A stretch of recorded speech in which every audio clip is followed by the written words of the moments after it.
La sagesse peut reconstruire un temple brisé. La sagesse peut reconstruire un temple brisé.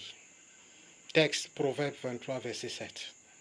Car il est comme les pensées de son âme.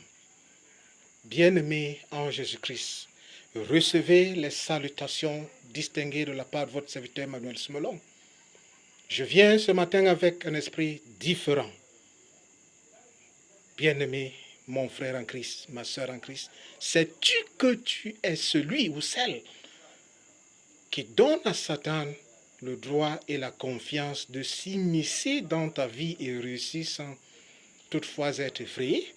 Ah oui, je te tiens pour responsable à cause de tes pensées négatives. Crois-moi, à chaque fois que tu décides de penser négativement, tu lui donnes accès libre. Peuple de Dieu ici rassemblé, je vous assure qu'un homme qui possède la sagesse possède la solution à tous ses problèmes. Écoutons cette histoire d'un roi qui avait 3 enfants, 2 filles et un garçon. Et malheureusement, le garçon ronda l'âme et ce fut une énorme perte pour le royaume et pour le roi et sa famille tout entière. Et le monde, la population, son entourage lui mettait de la pression afin qu'il puisse prendre une deuxième femme. Mais celui-ci refusa parce qu'il était chrétien. Et pour voir qui était qui auprès de lui, il a feint une maladie avec la complicité d'un médecin.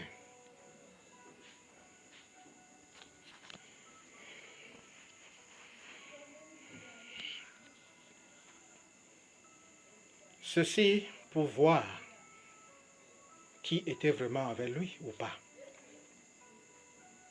Et il demanda à son entourage de convaincre leur population de choisir soit la Bible, soit de l'argent. Mais tout le monde choisit de l'argent en dehors de le chef de sa garde rapprochée qui choisit la Bible.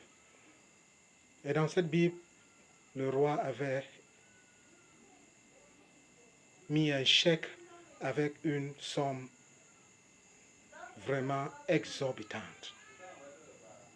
Et un testament qui stipulait, toi qui as choisi la Bible, tu seras le prochain roi après ma mort et tu épouseras l'une de mes filles.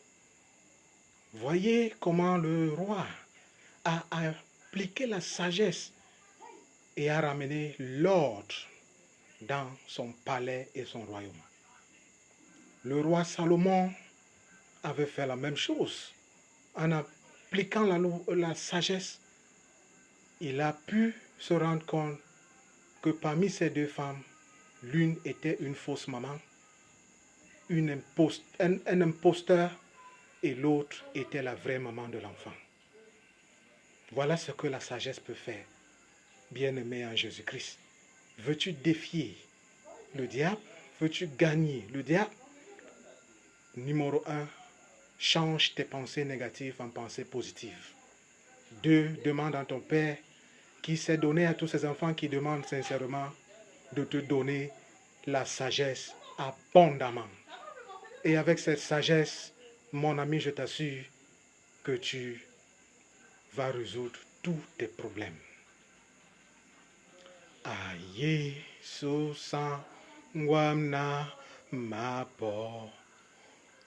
Ongwa nemba nasiawo. Dingelemba nande dango. Nongo baka neno afi. Nongo baka neno. Nongo baka neno. Ose ngaso some alam.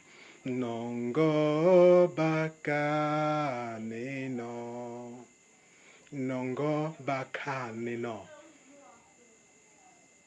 Prends-moi comme je suis, Seigneur, sans intelligence, sans sagesse, et donne-moi ta sagesse. Au nom puissant de Jésus-Christ, nous avons prié.